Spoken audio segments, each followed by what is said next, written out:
Star उत्सव पर देखिए आपके चहेते शोज अब से डीडी फ्री डिश पर।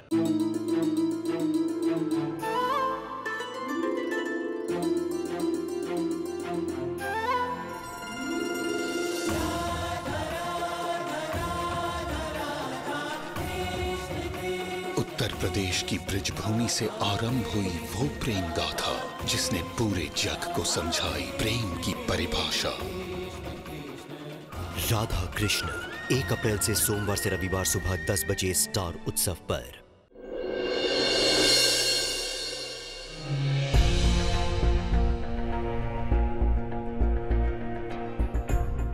माँ, कुछ ज्ञात नहीं कितना समय लगेगा, आप जाकर विश्राम कीजिए।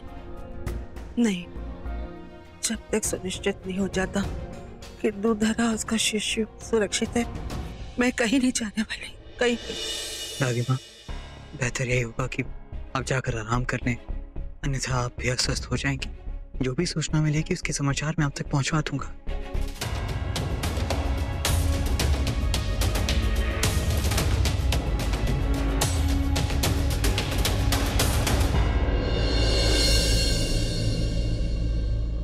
महाराज की जय हो। वैद्य आपसे मिलना चाहती हैं।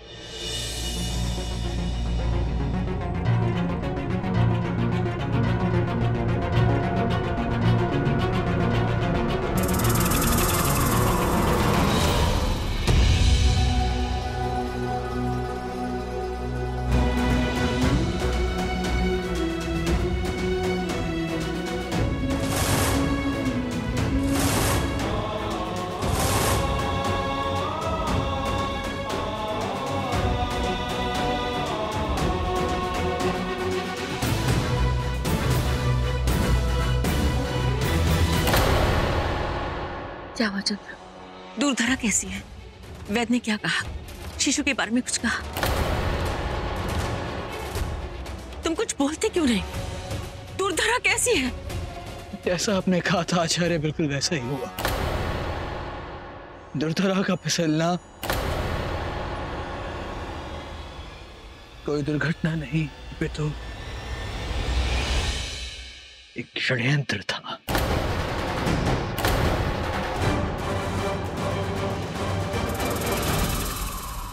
यही कहना चाहता हूं कि दूरधरा ने अपना शिशु खो दिया है।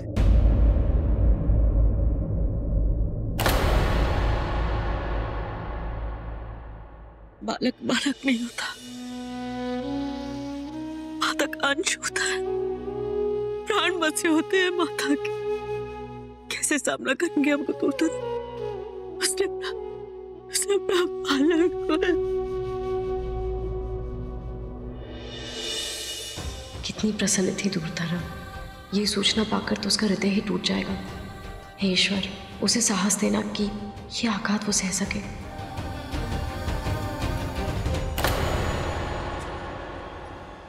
दूरधरा से मिलना चाहती हूँ। इस समय वो आराम कर रही है, परंतु मैं तब तक आराम नहीं करूंगा जब तक मैं अपराधी को ढूंढकर उसे दंड ना दे दूं।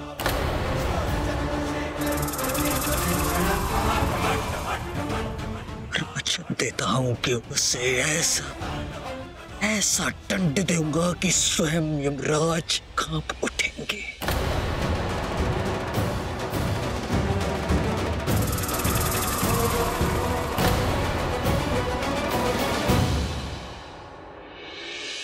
आचार्य, वो जो कोई भी है, बस एक बार मेरे सामने आ जाए, तब वो मेरे क्रोध से बच नहीं पाएगा।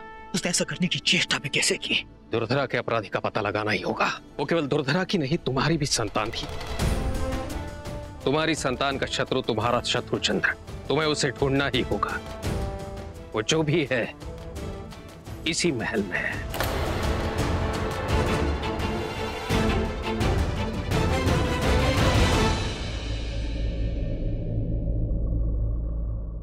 अरे दादी माँ, आप इन सीढ़ियों पे क्यों चढ़ रही हैं?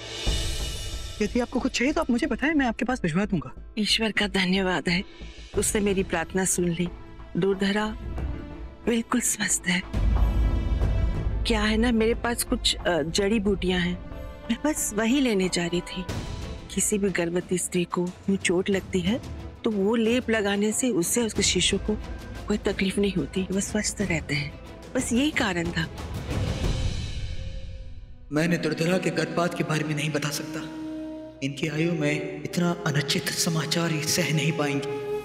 किंतु दादी माँ, आपके जोड़ों में तो पीड़ा होती है ना, इस भांति सीढ़ियों पर चढ़कर कहीं आपका दर्द बढ़ नहीं जाएगा? नहीं चंद्र, जब से मैं यहाँ आई हूँ ऐसा एक भी दिन नहीं बीता होगा कि जब नंदिनी ने मेरे पैरों की मालिश न की हो। वो हर रोज स्वयं अपने हाथों से मेरे घुटनों में राई के तेल की मालिश करती है, और कल रात को भी उसने की। अब देखो, मैं बिल्कुल स्वस्थ हूँ।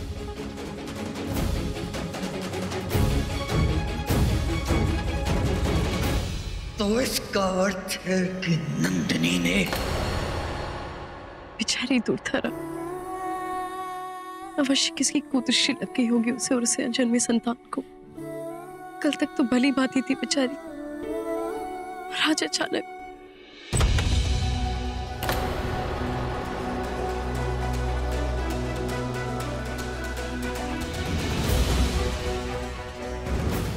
रसोई घर में तेल लेने तुम्हें गई थी ना, तो क्या वो मेरी दादी माँ के लिए था? ये तुम्हारा उद्देश्य कुछ और था? तुम कहना क्या चाहते हो? मैं यही कहना चाहता हूँ कि तुमने इस सीढ़ियों पर तेल गिराया ताकि वह दुर्धरा फिसल कर गिर जाए। ये तो विश्वास नहीं हो रहा है कि अपने पिता का प्रतिशोध तुम इस तरह से लोगी। एक अजन्मे शिशु को तुम अपने प्रतिशोध के लिए मार डालोगी। उसने बहुत जीवन नहीं देखा था और तुमने उसका जीवन समाप्त कर दिया। तुमने ये सब इसलिए किया ना क्योंकि तुम मलय केतु से प्रेम करती हो और मैंने उसका विवाह मेरी बहन से करा दिया, इसलिए तुमने ये सब किया ना। हाँ, अवश्य मैंने ये सब किया। दुर्धरा की संतान की हत्या करवा दी मैंने अपने पिता महाराज का प्रतिशोध लिया, अपने भाइयों की मृत्यु की प्रतिकार ली मैंने। और कुछ कहना चाहते हो तो? तुम तो जानती हो ना कि मैं मलय केतु से कितना प्रेम करती हूँ। उसे पाने के लिए मैंने तुम्हारी मृत्यु की योजना बनाई है। जब मैं इतना सब कुछ सोच सकती हूँ, इतना सब कुछ कर सकती हूँ, तो मेरी तो बहुत ही छोटी सी बात है मेरे लिए, है ना? सुन लिया कि और कुछ कहूँ? शांति मिल गई तुम्हें? अब कर दो मुझे कटघरे में खड़ा, दे दो मुझे दंड। यही करते आए हो ना तुम? यही करोगे? बताइए महाराज, मेरे दंड क्या है? बताइए महाराज। दंड मिलेगा, बस एक बार मैं तुम्हारा अपराध सिद्ध कर दूं, फिर दंड अवश्य मिलेगा।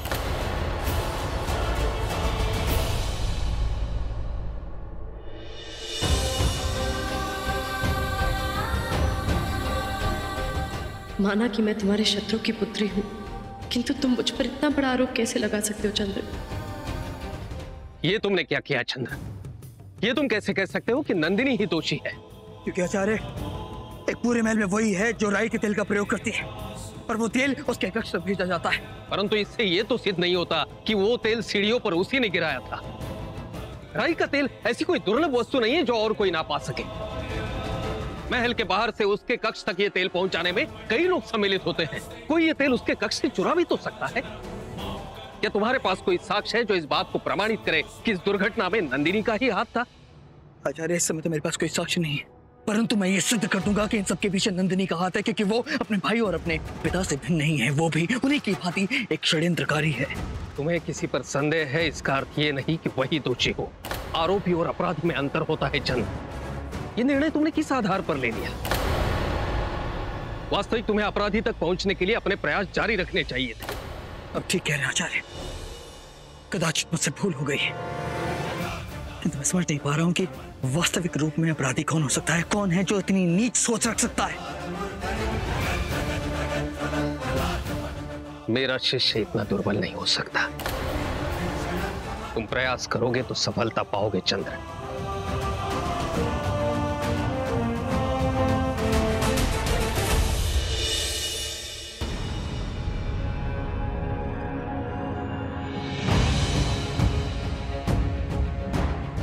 महाराज चंद्र के आज्ञानुसार नई स्वर्ण मुद्राएं आज से ही प्रयोग में लाई जाएंगी। नई स्वर्ण मुद्राओं के निर्माण हेतु अत्यधिक मात्रा में स्वर्ण की आवश्यकता है, इसलिए आप सबसे विनती है कि आप सब अपने स्वर्णाभूषण राजकोष में जमा करवा दें। उसकी लिखित सूची भी रखी जाएगी। शीघ्रातिशीघ्र स्वर्ण व्यवस्था होने पर आपके आभूषण आप सबको लौटा दिए जाएंगे। महारानी, आप तो पटरानी हैं, तो फिर आप महाराज को समझाती क्यों नहीं? स्त्रियां अपने आभूषण किसी को नहीं देती, और आप समझाएंगी तो महाराज अवश्य मान जाएंगे। जी महारानी, आप ही बताइए भला, मुद्राओं के लिए आभूषणों की आवश्यकता ही क्या है? महाराज ने आप लोगों से कहा है कि आपको आपके जेवर वापस मिल जाएंगे। महाराज को चांदी के सिक्कों को बदलकर सोने के सिक्कों में तब्दील करना है, इसीलिए इस वक्त उन्हें हमारे जेवर की जरूरत है। किंतु ऐसा करने की आवश्यकता क्या थी? ये बात तो मुझे भी नहीं पता। इस कार्य हेतु आप सबको 1 प्रहर का समय दिया जा रहा है। संध्या होने से पूर्व आप अपने सारे स्वर्णाभूषण व उसकी सूची उपस्थित कर दें।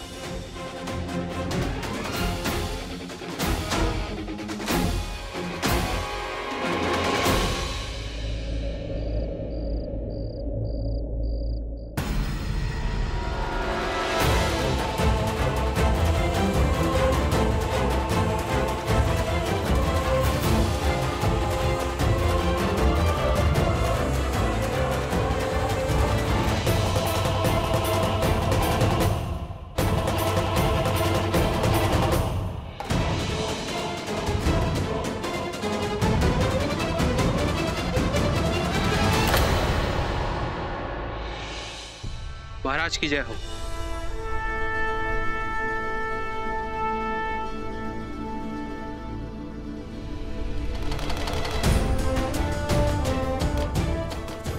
तुमने उचित कहा था, हमारी योजना सफल रही। जी आचार्य, सभी रानियों ने अपने आभूषण दे दिए हैं, केवल एक के।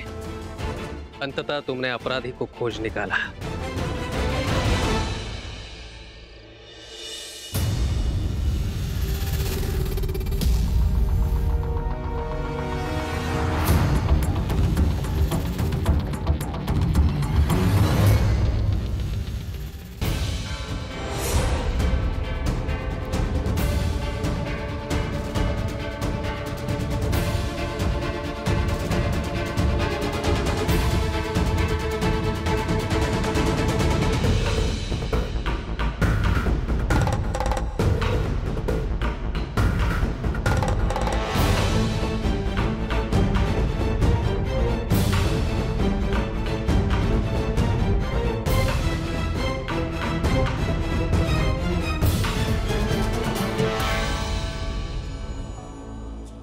ये तो हमारे ही महल की दासी है, किंतु ये यहाँ क्या कर रही है? मैं ये आभूषण बेचना चाहती हूँ। ये तो राज के आभूषण है, ये इस दासी के पास कहाँ से आए? ये आभूषण तो राजघराने के हैं। मैं तुम्हें इनका आधा मूल्य दे सकता हूँ, क्योंकि यदि किसी को भनक भी लगी ना तो मुझ पर चोरी का आरोप लग सकते हैं। जी ठीक है।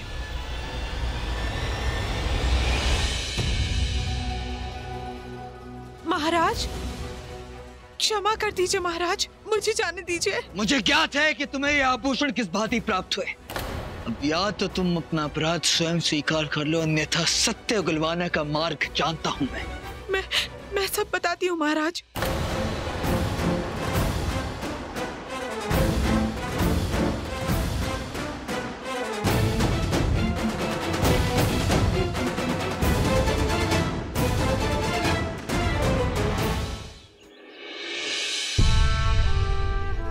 अंततः सत्य सबके सामने आ गया है।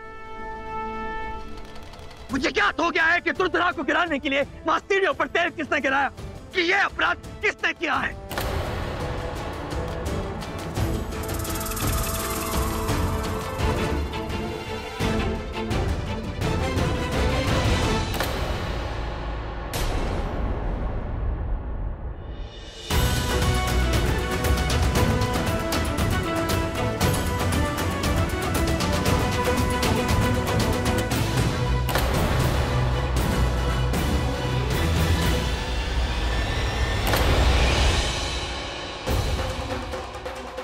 नंदिनी, मैं तुम्हारा अपराध सिद्ध कर सकता हूँ। मैं सिद्ध कर सकता हूँ कि यह अपराध तुमने किया, तो स्वीकार करो कि तुम ही मेरे संतान की हत्यारा हो।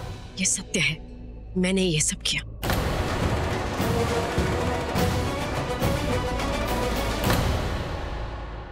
तुम्हें दंड मिलेगा, और तुम्हारा दंड होगा कि तुम्हें अभी से क्षण इस महल से बाहर फेंक दिया जाता है। मुझे ये दंड स्वीकार है महाराज, और आप मुझे यहाँ से क्या निकालेंगे? मैं स्वयं यहाँ रहना नहीं चाहती। रुको नंदिनी,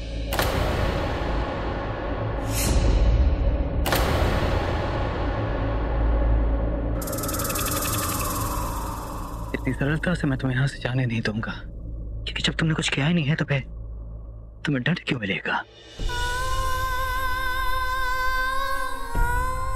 मैं जान चुका हूं कि दुर्धरा को गिराने में तुम्हारा कोई हाथ नहीं है। यदि आज मुझे मेरे आचार्य ने सही मार्ग नहीं दिखाया होता तो मैं अवश्य दंड तुम्हें ही देता, किंतु तुम निर्दोष हो, क्योंकि वास्तविक अपराधी कोई और है।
तुम हो वास्तविक अपराधी।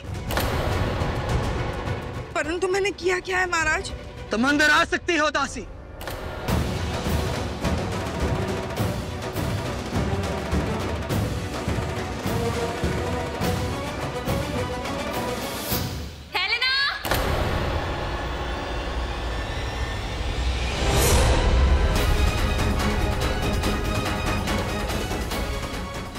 दासी यहाँ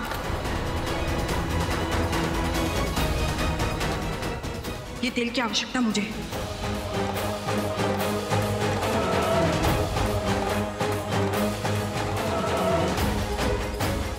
महारानी, ये क्या किया आपने? मैंने जो किया है वो भूल जाओ, तुम्हें जो मिलने वाला है उसका स्मरण करो। किसी को भनक नहीं लगनी चाहिए कि तेल मैंने गिराया है, समझ गई? तुम्हें अपना मुख बंद रखने का पुरस्कार मिल जाएगा। उठो यहाँ से।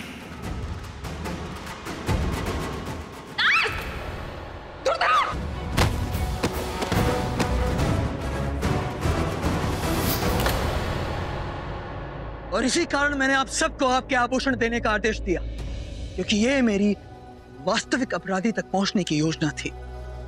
आप सबके आभूषणों, धन धान्य की जानकारी हमारे पास उपलब्ध है, इसलिए मैंने अनुमान लगाया कि अपराध जो कोई भी करेगा वो स्वयं तो करेगा नहीं, वो किसी दास या सेवक से अपराध करवाएगा और इनाम स्वरूप उसे अपने गहने अवश्य देगा। आप सबके द्वारा दिए गए गहनों में से केवल गौतमी के गहने कम थे, और जिस दासी को इन्होंने गहने दिए वो उन्हें बेचते हुए रंगे हाथों पकड़ी गई।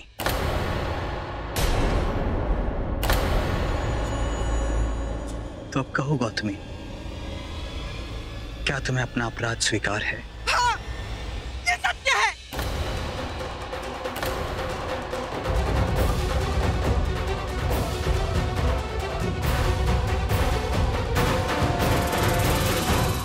तुमने मेरे पति को मारा और मैंने सिर्फ तुम्हारे बच्चे को मार के प्रतिशोध लिया है। मुझे कोई भी सजा दो, पर मेरा प्रतिकार पूर्ण हुआ। चंद्र, मेरे पति की तरह तुम्हारी संतान भी लौट कर नहीं आ सकती। नहीं गौतमी, नहीं, तुम्हारा प्रतिकार पूरा नहीं हुआ है। मेरी संतान को मारने की तुम्हारी इच्छा असफल हुई। ये कैसी है? ठीक तो हो जाएंगी ना? चिंता की कोई बात नहीं महाराज, महारानी दुर्धरा को थोड़ी चोट लगी है, परंतु वो सुरक्षित है।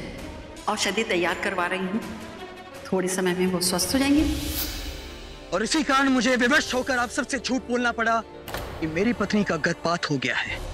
मैं जानता हूं कि मेरे इस झूठ से आप सबको कष्ट पहुंचा है। उस कष्ट के लिए मैं आपसे क्षमा मांगता हूं, किंतु वास्तविक अपराधी तक पहुंचने का यही एक माध्यम था।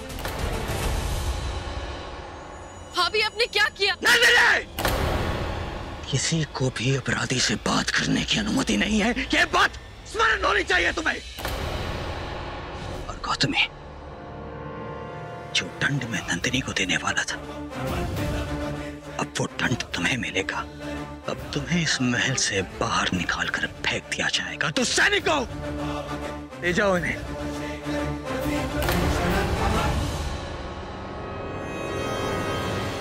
नहीं चंद्र, मेरा क्रोध शांत नहीं हुआ है। तुमने मेरे पति को मारा, मुझे विधवा बनाने का मूल्य तुम्हें चुकाना ही होगा। चुकाना ही होगा तुम्हें। ऐसी स्त्री हो तुम, अपना प्रतिशोध तुमने एक अजन्मे शिशु से लेना चाहा। इस क्षण मुझे तुम पर घृणा नहीं, तुम्हारी सोच पर दया आती है। ले जाओ इन्हें।